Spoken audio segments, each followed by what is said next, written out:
This is Dan coming to you from the Twin City area of Jaffa and Tel Aviv. I'm at Beith Immanuel, and I'll be talking with David Lazarus, who is a Messianic Jew and the pastor of this congregation. I asked him about what it means to be totally Jewish on the one hand, and yet a Christian as to believing in Jesus as his Messiah. Now, David, you're a Messianic Jew, what we would call a Jewish person that has come to know Jesus as their Messiah. That's right, Dan. You're Christian according to belonging to Christ, and yet you're Jewish as far as God's choosing and his calling. So you've not become anything other than a Jew by becoming a, quote, Christian. Is there an inherent conflict in that? That's a great question, Dan. I think there is a conflict on one level. And on another level, Judaism is fulfilled in the Messiah. The conflict goes deeper than that. Even in the New Testament, it was problematic when Gentiles were joining in fellowship together with those first Jewish believers. And that's always been an issue since the Messiah came. Is there a very different understanding of Scripture between a Jewish and a non-Jewish believer? I think there is a difference. I would not say a very great difference, though. I think in general, Jewish believers have the same understanding of who God is in the Scriptures, in the Hebrew Scriptures and the New Covenant.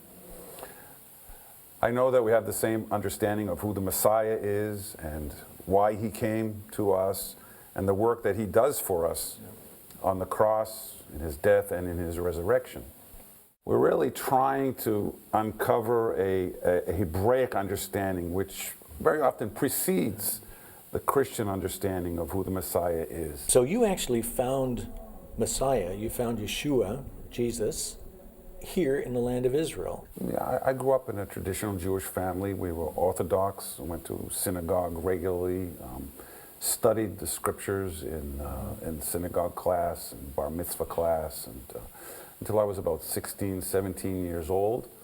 And then I immigrated to Israel.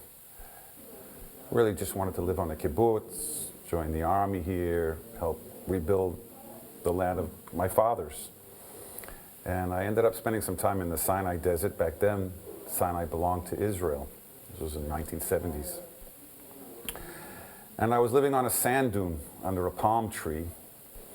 And one day, a young guy came and gave me a book and said, maybe you'd like to read this. And it was a Bible, but it was a different Bible than I'd ever seen before because it had the Hebrew scriptures in it, but it also had the New Testament in it. In Hebrew? It was in Hebrew. Oh, yeah.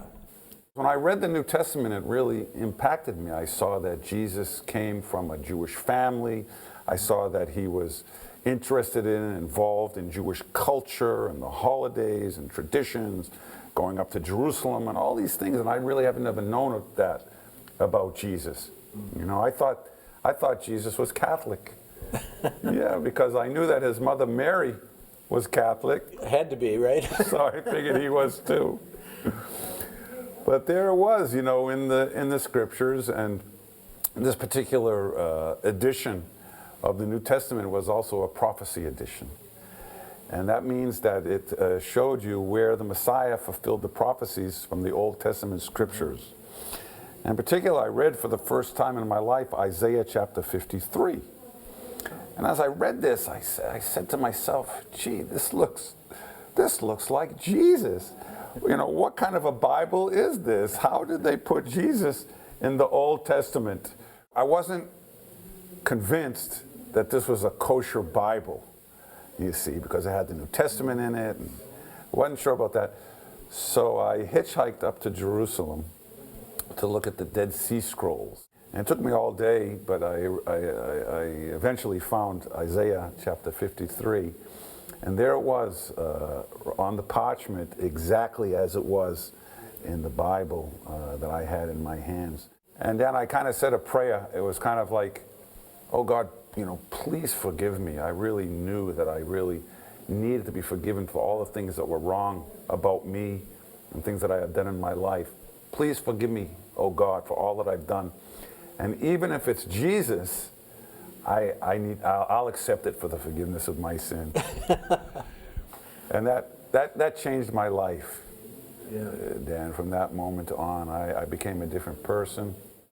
Well, when you did come to know Jesus or Yeshua, did you feel that it made you anything but the Jew that you are? No, absolutely not. I mean, that was one of the things. I knew two things at that point. I knew that I would spend the rest of my life telling other Jewish people about the Messiah, which I began right away, telling my rabbi and my parents, and thinking that everybody else will read Isaiah chapter 53 and would also become convinced that he is the Messiah. Little did I know what kind of response that I would. It didn't happen that way? It did not happen that way at all. But we're still working on them. But I also knew that I by being a follower of Jesus, that I would still be Jewish. That was very clear to me. Now, David, how do other Jews react to you or relate to you as a Messianic Jew here in the land of Israel? Well, it's really been changing, Dan, over the years. When I first became a believer and we began the Messianic congregations here in Israel 35 years ago, there was very little understanding or knowledge of Jews who believe in Jesus. And at that time, there was a lot of persecution against us. There was a lot of even hatred and misunderstanding towards us. They thought that we were betraying our people and that we were against the Jewish nation. We understood from the beginning that we needed to, in a way, kind of prove to our people that we were not betraying them, that belief in the Messiah, belief in Jesus, was not taking us away from our Jewish heritage or from our families or from our people, but that was in fact empowering us to be better citizens, to be more loyal to our families, to more loving and caring and devoted to the Jewish nation. And so it's taken, a number of decades for us to really show and to demonstrate to our people what faith in the Messiah has done for us, and it has had a huge impact on the public's perception of who a Messianic Jewish person is, and then as a result of that, of who Jesus is. Tel Aviv is the largest area of population of Jewish people in the world. In Greater Tel Aviv, there are over 1,600,000 Jewish people, all living in this one small area. So this is our favorite place to come up here and pray.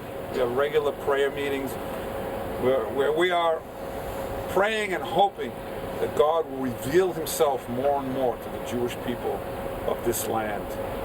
We hope that you would join us also in prayer for the Jewish people of Israel. David, thanks very, very much for the interview. That was wonderful insights. Thank you. Thank you. This is Dan Tracy signing off from Tel Aviv.